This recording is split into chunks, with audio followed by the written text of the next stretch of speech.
Last ভিডিওতে share করেছিলাম আপনাদের সাথে যে কিভাবে প্রিপারেশন নিয়ে থাকি, আর এখন শেয়ার করব আপনাদের সাথে যে কি আয়োজন করেছিলাম আর একটি সিম্পল একটি টেবিল সেটআপের ভিডিও। আজকে খুব সুন্দর একটি কোট সেট পড়ছি, এটা ময়রা অনলাইন বুটিক থেকে। আমি পেজের নামটা আমার ডিসক্রিপশন বক্সে মেনশন করে দেব। ড্রেসটা অনেক বেশি কমফোর্টেবল ছিল, কারণ বাসায় গেস্ট আসলে আমি সবসময় ট্রাই করি এমন কিছু পরি যেটা পরে আমি কাজ করতে আর সবকিছু করতে কমফোর্টেবল ফিল করব। আর সবচেয়ে ভালো লেগেছে কালার কম্বিনেশনটা। সবসময় আপনারা বলেন যে আপু আপনি সবসময় হোয়াইটের মধ্যে পরেন, আজকে তো খুব কালারফুল পরেছি। আর কেমন লাগছে আমাকে কমেন্ট করে জানাতে ভুলবেন না। এখন চলেন শেয়ার করি আপনাদের সাথে টেবিল সেটআপটি। ফার্স্টে একটি হোয়াইট কালার রানার দিয়ে এভাবে একটু ওয়েভি করে নিলাম। তারপর মিডলে যে ফ্লাওয়ার বাসটি আমি তৈরি করেছিলাম সেটা মিডলে দিয়ে দিলাম, অ্যান্ড দুই পাশে দুইটা আমি গোল্ডেন ক্যান্ডেল স্ট্যান্ড দিয়ে দিলাম। আর এই ক্যান্ডেল স্ট্যান্ড দুইটা আমি H&M থেকে কিনেছিলাম। তারপর এখন টেবিল ম্যাটগুলো দিয়ে দিচ্ছি, আর এই টেবিল ম্যাটগুলো আমি কিনেছি শিন থেকে। আর এই প্লেটগুলো আমার B&M থেকে কেনা। আর ন্যাপকিন আর ন্যাপকিন হোল্ডার এটা শিন থেকে কেনা। কয়েকজন আপু জিজ্ঞাসা করছিলেন যে ন্যাপকিনগুলো কি আমি মেহমানদেরকে ইউজ করতে দেই কি না। আসলে না আপু, ন্যাপকিনগুলো জাস্ট শুধু ডেকোরেশনের জন্য। অ্যান্ড যে টেবিল রানারগুলো আছে সেটাও আমি যখন খাবার সার্ভ করি এগুলো উঠিয়ে ফেলি। আমাদের খাবারের যে ঝোল এগুলো যদি একবারে হোয়াইট কালারের মধ্যে পড়ে এগুলোর অবস্থা খারাপ হয়ে যাবে এগুলো ওঠাতে। এরকম আমি অনেকবার ফেস করছি, এগুলোর দাগ উঠাইতে অবস্থা খারাপ হয়ে গেছে। আর টেবিল সেট আপ আসলে পুরোটা নিজের উপরে, অনেকে করে অনেকে করে না, বাট আমার কাছে করতে অনেক বেশি ভালো লাগে। আমি সবসময় চাই আমার বাসায় যেই গেস্ট আসুক না কেন তাদেরকে চাই একটু স্পেশাল ফিল করাতে।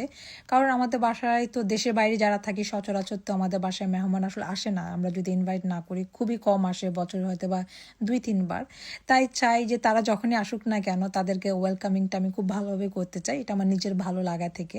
আর সেদিন ছিল আমার হাতে মাত্র 3 ঘন্টা। এই 3 ঘন্টায় আমি নিজে রেডি হয়েছি, টেবিল সেট আপ করছি, আরও টুকিটাকি যা কাজ ছিল সব শেষ করে আমি তাড়াতাড়ি নরাকে নিতে গেছি। সেদিন মনে হচ্ছিল যে আমি কোনো এক্সাম দিচ্ছিলাম, আমার 3 ঘন্টায় সব পরীক্ষা দিয়ে শেষ করতে লাগবে। আর নরাকে আমি কখনো স্কুলে এভাবে একটু সাজুগুজু করে কখনো যাই নাই, কোনো মতো করে যাই। তার টিচাররা সবাই শুধু আমাকে দেখতেছে আর বলতেছে মামি you looking so beautiful so beautiful. আমার নিজের কাছে এত লজ্জা লাগতেছিল। আমি তাড়াতাড়ি করে নরাকে নিয়ে চলে আসছি।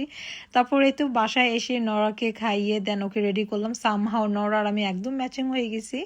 এই তো এখন খাবার সার্ভ করার পালা, মেহমান এসে গেছে। এখানে পোলাও রান্না করছিলাম, ওখানে রুই মাছ ভোনা, এটা ছিল চিকেন ড্রামস্টিক, তারপর এখানে ছিল ল্যাম ভোনা, তারপর এখানে ছিল চিংড়ি অ্যান্ড লটকা শুটকি দিয়ে, এটা আমার হাজব্যান্ড রান্না করেছিল।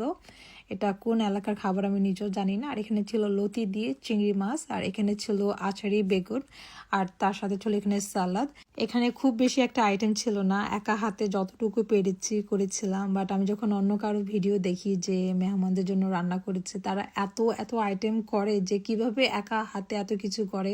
আমার সাধ্যের মধ্যে যতটুকু করার আমি অতটুকু করার ট্রাই করি, আর সবকিছুর জন্য আলহামদুলিল্লাহ।